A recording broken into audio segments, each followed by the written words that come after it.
Hello, and you're listening to Half Hour History, the show where you might learn something, but we guarantee nothing. I'm Jacinta. I'm Luke. And this time we're talking about Lagertha.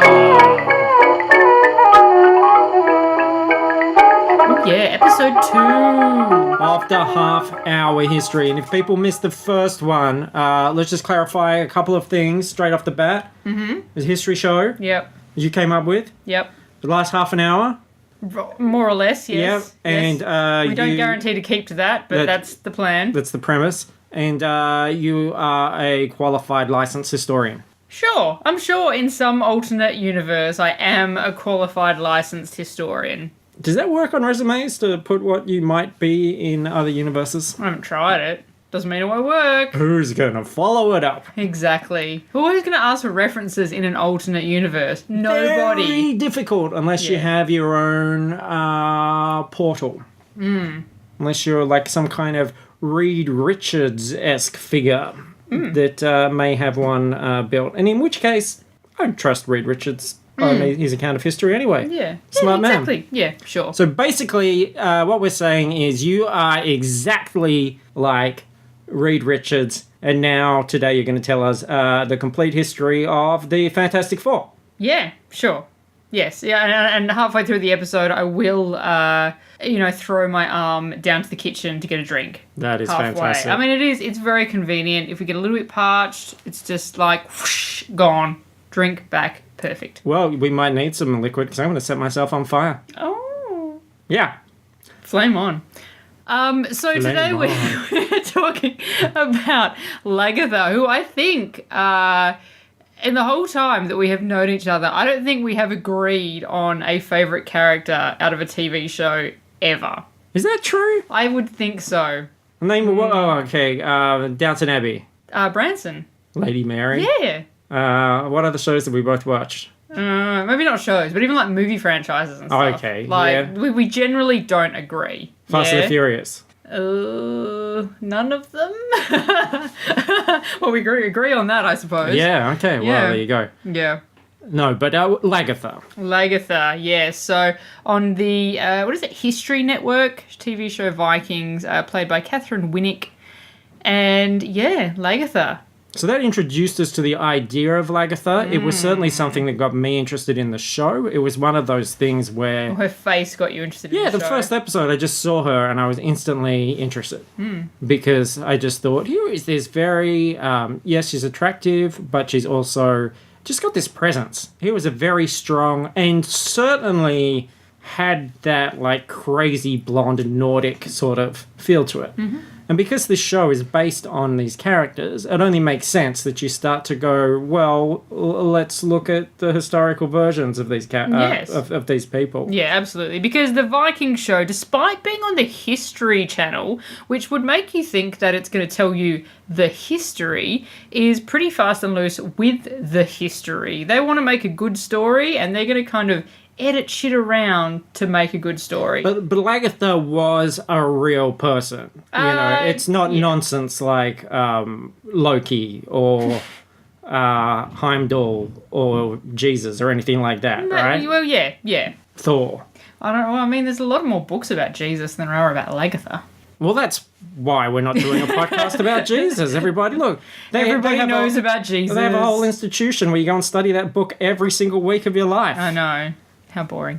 So, you've done some research here on Lagertha to share with me. Yes, I read Wikipedia very comprehensively. So, made some notes. So, basically, this is a show that gives you everything.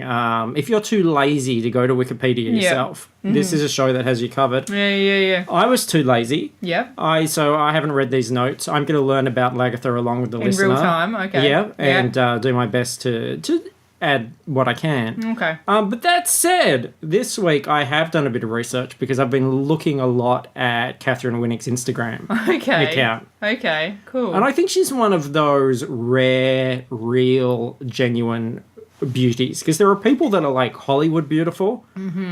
But, they have a presence on stage. They look great. But then you see them outside and you go, meh. And they look like a lady who bags you groceries down at the shop. Exactly. Yeah. Yeah, which is, that's part of the magic of Hollywood. That's what it's all about.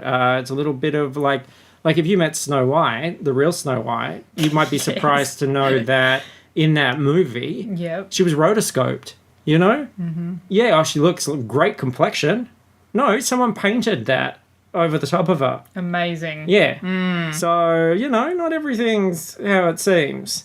But Lagertha, Catherine Winnick, when I look at the pictures, and it could be anything, like, we're hanging out with a crowd of people, and there's like 10 people in the shot, and they're just right in the middle. It's still, even though she's not in Lagertha mode, even though she doesn't have the hair all in braids and the tattoos or covered in blood or maidening a shield, just looks absolutely stunning. Has this total Viking presence, which just lights up a room. So she is actually someone. We've had Fimo, we've had Clive Standen both come to Perth for Comic Cons. So really, she's next. She should be next. Well, yeah. Otherwise, if we get Floki, or I'm going to be pissed off. Or Bjorn. No, Winnick should be next. And because she's so rapidly becoming a favourite, I just feel like that's one of those ones where if I, to go and meet this person, I'd actually be quite. I'd be like a little schoolgirl or boy. Okay, yeah. I don't know which one. I'm kind of glad that 2017, I had never watched Vikings before meeting Clive Standen, because then I was just like pretty chill because I was like, I don't know who you are. I don't know what your show is or anything. I'm getting your autograph because I like your face. And it turned out quite well because Rollo is probably one of my favourite characters, and now I have his autograph. Rollo has some pretty key moments. He sure does. But we're not talking about Rollo today. Lagertha is still the favourite. Lagertha, the Shield Maiden, is pretty amazing. I was disappointed after watching Vikings that the Vikings. Went to Vikings. Watching the fucking Vikings, and I was disappointed that there's not a lot of merchandise or anything like that out there. I couldn't buy like a Lagertha statue or doll or Lego figure or anything like that. Blow up doll. So instead, we're going to do the show, and you're going to tell me about the real Lagertha. Mm-hmm. So we've used up a lot of the half hour already, so do you want to... We better crack on, mate. Yeah, all right. Crack out some history, mate. All right. Mate. Well, I mean, unlike last time's show, we talked about Simpson and his donkey. A bloke. A bloke and his donk. Yeah. And he had his nice little, birth date in England back in ye olde times. It was verified. There's no exact date of birth for Lagertha. Because, it was a long time ago. Not everybody could write. Not a lot of record keeping. But it's assumed to probably be the late 8th century. So it's the 700s. Yes. When was the Vikings TV show set? It wasn't set in the 700s, was it? No, but then a lot of the characters in the Vikings TV show didn't exist in the same time frame as each other anyway. So it's kind of just vague sort of stuff. You think you could trust the History Channel? Yeah, I know. But no. And I think because there's such little information about her birth and, when and where and all that sort of stuff was, I think it's pretty reasonable to just assume that she was born from egg on a mountaintop. No birthdays means no birthday parties. Yeah. And no wonder she was so aggressive. Because really... A girl deserves a birthday cake. Yeah, absolutely. Yeah. A day when it's all about her. But no, apparently it wasn't worth recording. Yeah, ridiculous. So most of Lagertha's story comes from a book from the 12th century called Gesta Danorum, which is a history book about the Danish sort of people. And it was by a guy called Saxo Grammaticus, which is a great name, and that's the name of my next band, I think. That is a really great name for an author. Like, that's an author that you can trust. That's like an arts guy all around. Grammaticus, that's a bit sort of highbrow literature, and then Saxo is kind of music, sassy, maybe a little bit lowbrow, a little bit naughty, a little bit sexy. Gesta Danorum. Yeah, though sadly, from most accounts, Saxo was a bit of a dickhead. And a lot of misogyny going on there, and he thought the Vikings were heathens for allowing their women to fight and not just serve as breeders and basically household appliances. Yeah, that system was quite interesting. Like any history I know is from watching the TV series, but this idea of the free women, and although the Vikings are going out there murdering Christians and doing all sorts of horrible things and keeping slaves and raping slaves, they seem to have a lot of faith in their the women within their structure. Yeah. And they have a lot of rights. Yeah. Whereas it's interesting because when you go and see, certainly in the TV series, what's happening over in England and stuff, the women are being treated like shit there by these people who are supposedly more spiritually enlightened. Yeah, well, I mean, exactly. And Saxo does assure his reader that all this heathen bullshit with the women equality and all that sort of stuff was later cured by the church, which is good. You know, we just can't have too much freedom. Yes. Yes, if you allow humans too much freedom, everything goes to shit. This was a 12th century book where he wrote all this and where he assured us that this had all been solved. Yeah. So really, if you have any women in your life that are complaining about equality, bringing up their feminist mantras or whatever, I would maybe point them to the old Gesta Danorum, which pretty much proves, just like the Bible proves heaven and we were created by God. Yes. You forgot his name there for a second. Yeah. I was thinking Steve, damn it. This proves that women have had it pretty cruisy throughout history since around the 1100s. Yeah. But again, just like the Bible, this is interesting because you've just said, okay, so Lagertha, born in the 700s, this book, which is a leading book about her, in the 1100s. 400 years after the fact. Now, how can we trust that? Well, I don't know. The guy's called Saxo Grammaticus. How could you not? That's true. I forgot that very crucial part of the story. Absolutely. So in Little Saxo's book, he says that her butt-kicking career started in the court of King Siward. I don't really know how to say that. Siward? Probably Siward. Siward. Who at the time was the king of Norway. He was yucking off in a yap. And she's just like hanging around, just hanging out, wearing some dresses and doing whatever, and like having a pretty nice time when this total dickhead warrior called Fro came in and killed the king. Fro. I don't know, it's like F-R with an O with like a little line through it. So, Fro, maybe? I don't know. We probably should have looked up our Scandinavian pronunciation before this, but we chose not to. I think if there's a little a line through the O, that means it was a mistake. Okay, so it's probably Fur. Okay. Yeah. Cool. So it's dickhead called Fur. Comes up. So he comes in and kills the king, but killing the king was not enough for Fur. He wanted to humiliate the family. Like, he was a super, alpha dickhead, all right? And so he puts all the women in a brothel, all the women of the court and all the women in the royal family, all of them, which includes Lagertha. This summer, Zac Efron is alpha dickhead. Isn't that just called Baywatch? Yeah, true. So that's kind of a bad choice on Fro's part, to be fair. All right, already my mind's a little bit blown here because I'm thinking she's like a Viking born and bred. But you're saying like she's part of a royal family? Well, kind of. Is this a Viking royal family? In the court. Well, he's the king of Norway. I imagine that there was definitely some of that going on. Okay, but she's like a noble. Yeah, something like that. And then this guy comes along who is a Viking. Yeah. And nicks her. Well, nicks her and all the ladies. He's a lady nicker. A lady nicker. He's a lady nicker. And kind of unfortunately for Fro, in the end, Sigurd's grandson was a motherfucker by the name of Ragnar Lothbrok. And Ragnar Lothbrok heard about all this shit going down, and he was having none of that. Absolutely none of it. Okay, this has to be a Viking king if his grandson's fucking Ragnar Lothbrok. Yeah. That's what I said. He's fucking king of Norway, so he's got to be fucking Viking, yeah? Now, if that's his grandson, and she's... What's her relation to the king? I don't know. She just fucking lived in his house, man. So they're not... specifics. So they're not related? I don't think so. Because that would make the TV series a little bit sexy and weird. Yeah. I don't think they're that concerned about that. I imagine they're just pretty good breeding stock, so they just went with that. Yeah. So Ragnar turns up with all these fucking lice and braids and herpes and whatever Ragnar's got to avenge his grandpappy's death. And all the women who were in the brothel were like, well, fucking about time, you dickhead.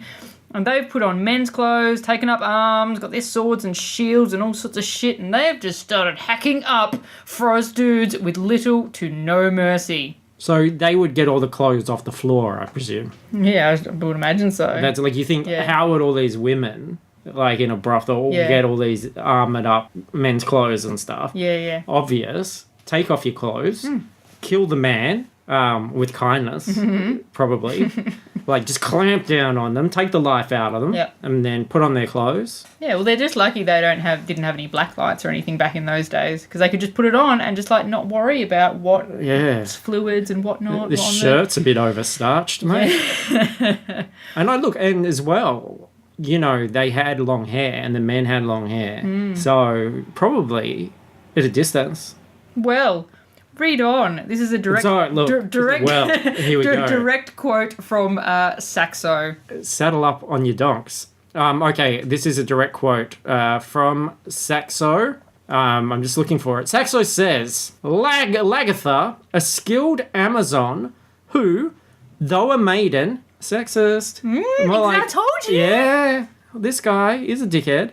Had the courage of a man and fought in front among the bravest with her loose hair, with her hair loose, with her hair loose over her shoulders. All marvelled at her matchless deeds, for her locks flying down her back betrayed that she was a woman. No, well, that's the opposite that I was saying. Yeah, pretty much. This is like, read on. So the Vikings has short hair. Well, they probably didn't have hair as long as Lagertha. So it's because Lagertha's was really long. I guess Everyone was like... She kept tripping over Everyone was like, hey, do you reckon that's a woman? And then their head bounces along the ground. If you're close enough to tell, you are already dead. Yeah. What about her shield, though, or is that coming? Her shield? Yeah. No, I don't know. She's a shield maiden. Well, yeah, but, like, that just means that she fights. No, it means, like, she's skilled with a shield. Well, yeah, no, there's none of that. None of that business. Okay, so Ragnar won the day, right? And it was probably totally because of Lagertha. Learning about Lagertha and not a shield, that's like learning about Garfield and not his lasagna, you realise. Shush. Like learning about Inspector Gadget and not that big mallet that comes out of his hat, or the helicopter that comes out of his hat.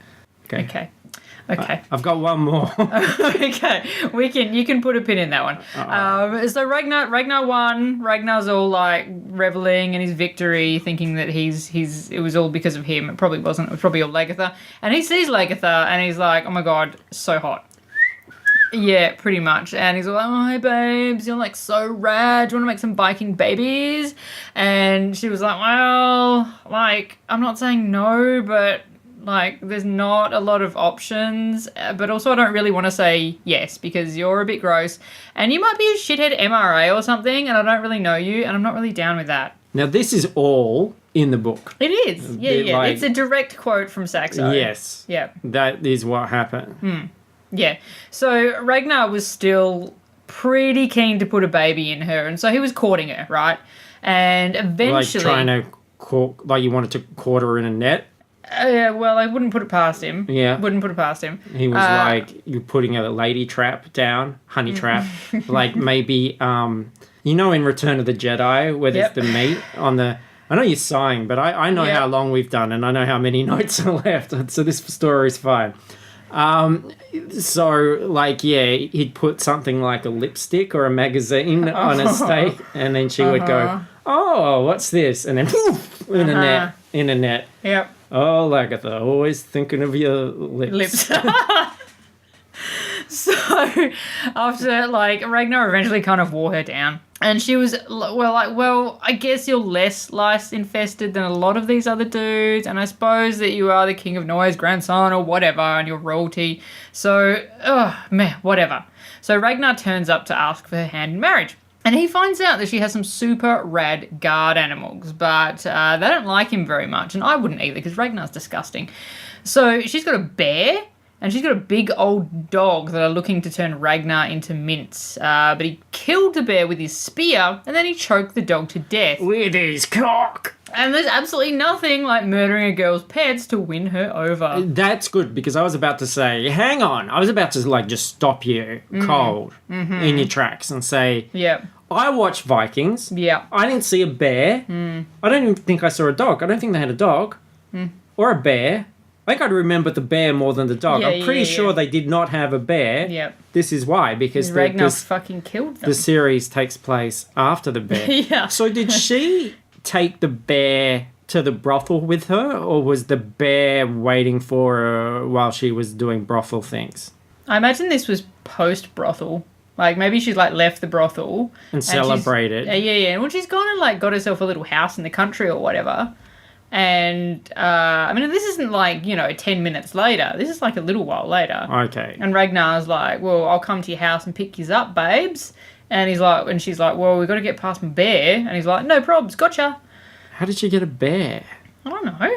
There's so many interesting parts of this story that we don't know. That's because fucking no one wrote it down, because Saxo was a misogynist. He's more interested in bears than Lagertha's day-to-day life. Yeah, but that doesn't, I don't know. I mean, you look at modern storytelling, you don't just suddenly, halfway through the film, the character's like, oh yeah, and I've got a bear. Do you? Unless it's Dr. Dolittle. Mm-hmm. Eddie Murphy or Rex Harrison. I don't mind which one. Rex Harrison. Take your pick. Yeah. But either or, that's fine. But otherwise, that's a little bit sketchy. So, I think it just adds to the magic. If there was a bloke it's the in magic of the fairy tale, isn't it? Donk, is this a bird and a bear? Sure. Are there any quotes about that? There isn't. No. Though I imagine that, between the period of her leaving the brothel and Ragnar murdering her bear, it may well be the similar sort of time frame as the bloke and his donk, maybe about 4 weeks. She was a prostitute. Yeah.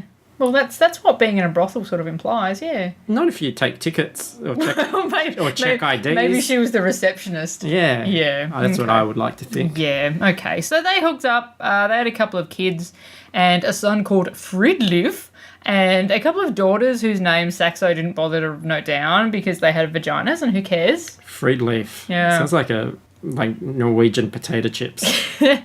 Delicious Fruitless. Salt and vinegar Friedleafs.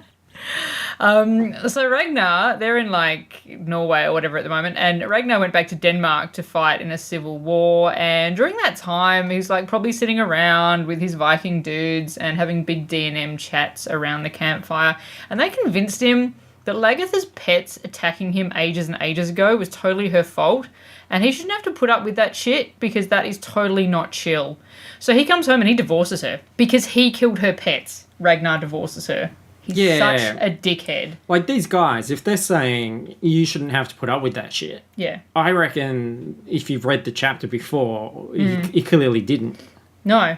But it's her intention to put up barriers in front of him. Shouldn't have to. He's Ragnar. Do you think maybe then that bear was in the 700s, that was basically contraception? Maybe. You could get a sheath for the man or a bear for the woman. It's kind of like a dental dam, but big and brown and furry with teeth. Yeah, almost exactly like a dental dam. Yeah. Yes. So more like a dental dam. It's a bear. So Ragnar, freshly divorced and fancy-free, went off and got married to Princess Bjorgahjort of Sweden. But she didn't, like many of the ladies in the Vikings TV show, she died after a while. But she did open her own chain of fast food restaurants, the very popular Borgejort, which is, you can still go and get a deluxe burger at the Borgejort today. Yes. It's a wonderful legacy. But Ragnar, he needs a lady, so he went and married Princess Auslaug, which watchers of the TV show will be familiar with. And she was the one that actually had all the sons that people would be familiar with. So Bjorn Ironside was actually her kid. And so was Ivar the Boneless and all of the other ones as well. Ivar was actually the eldest, and then Bjorn, and then the other ones. So in the TV series, Bjorn is Lagertha's. Yes. Yeah, but not so. Not so in IRLs. real life, if we are to believe. Mm-hmm. The old Saxo. Yeah. And this yarn he's spinning. Yes. And so Ragnar went home to Denmark again to find another civil war going on. He's obviously not looking after his shit very well. So he sends a raven or a fax or a FedEx letter or something to Norway to ask for some help, right? And his rad and totally loyal ex-wife Lagertha answers the call, bringing 120 ships with her and totally kicks a whole lot of Danish ass.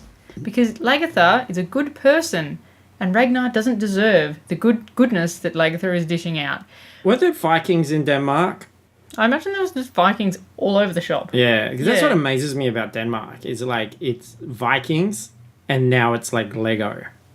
Like what a journey. Yeah. Well, Sweden was like Vikings. Now it's IKEA. Yeah. Yeah, it's almost like society progresses. Yeah. Yeah. Yeah. Yeah. Like, we were building ships, now we're building shelves. Exactly. And during this battle, one of Ragnar's 10,000 million sons was injured. And while Ragnar was probably likely being a total wuss about the whole thing, Lagertha was the one that fucking came in, saved the day, and she launched a counterattack and turned the tide of the battle. She basically went around the back of the fucking army and was like, I'm a woman! And they went, ah! And so Lagertha wins. Flawless victory. She probably used the shield that he didn't write enough about. Because she was a shield maiden. Probably.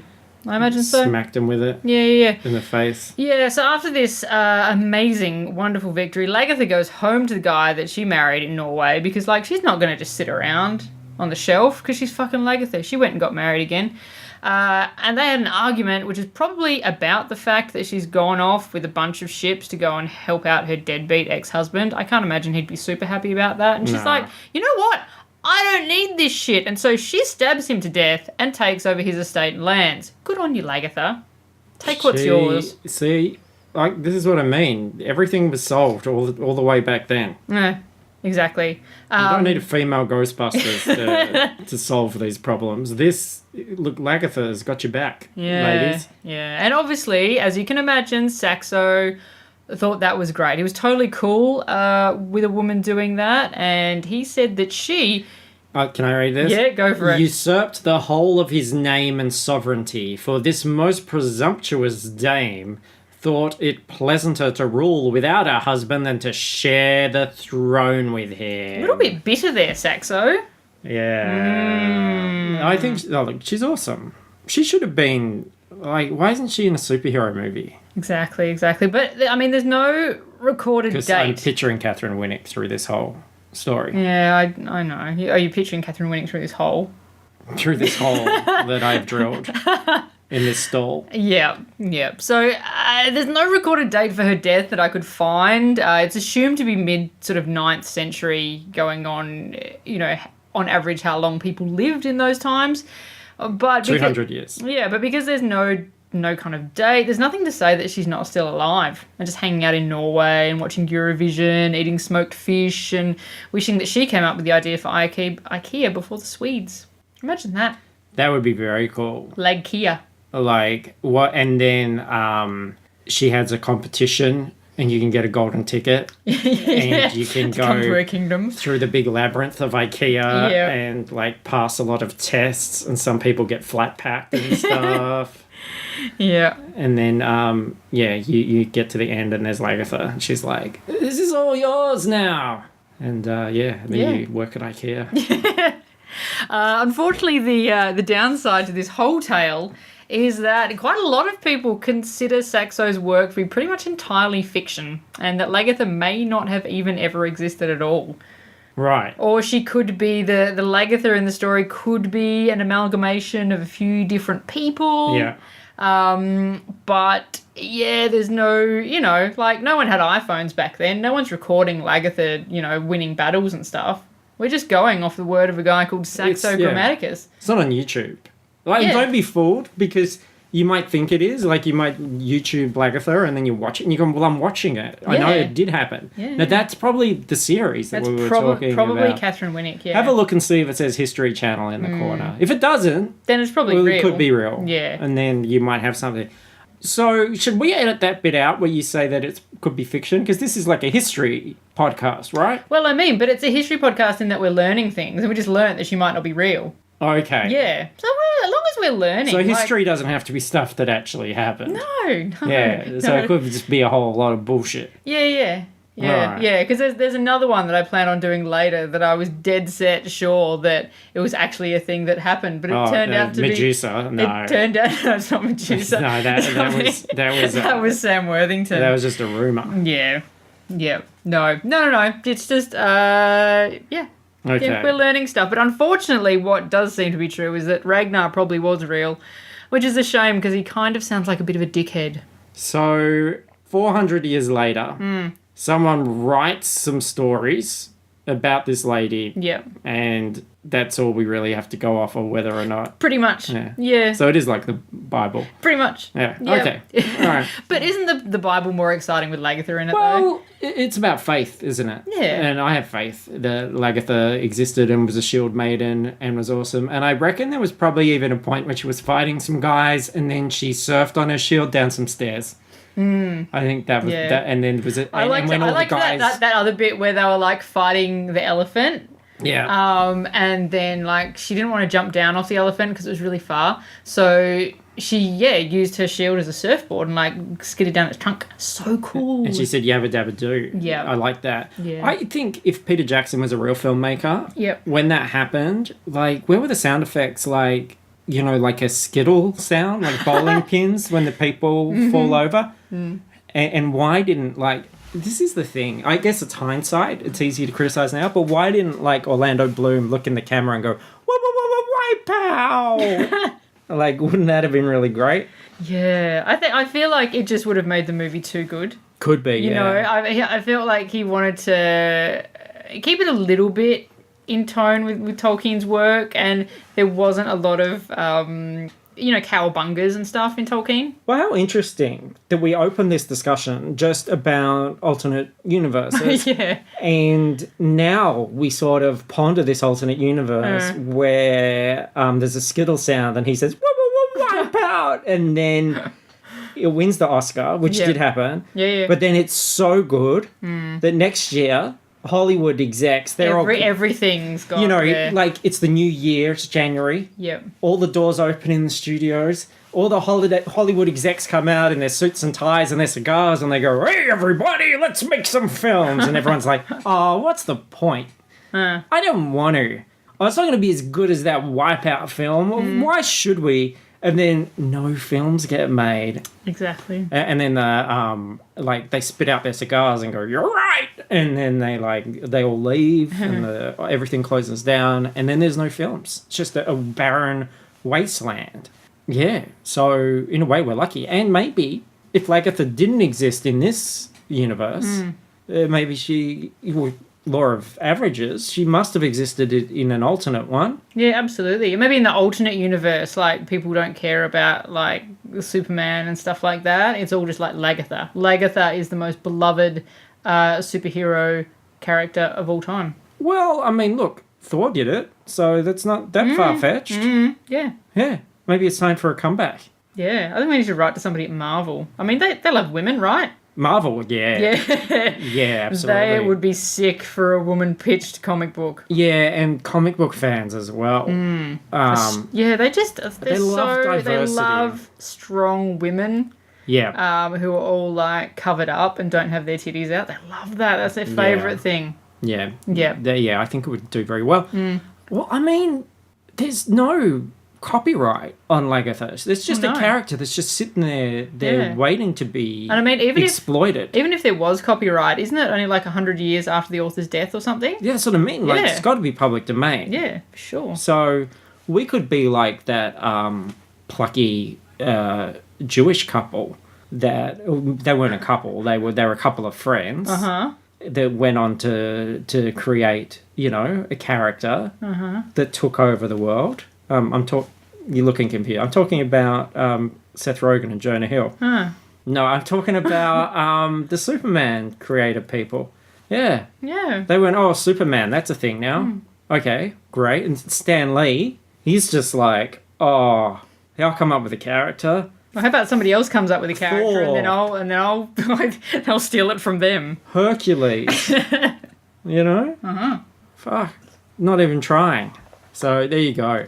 All right, I think we're just over half an hour. Yeah, I reckon we are. I reckon we're done. Here. We are done. All right. We'll see you next time. How would you rate that learning level on a scale of 1 to 10? I mean, probably about a 4, but as I said, we don't promise anything. So, you might have learnt one thing. I think it was a 10 out of 10. 10 out of 10? So, thanks for listening.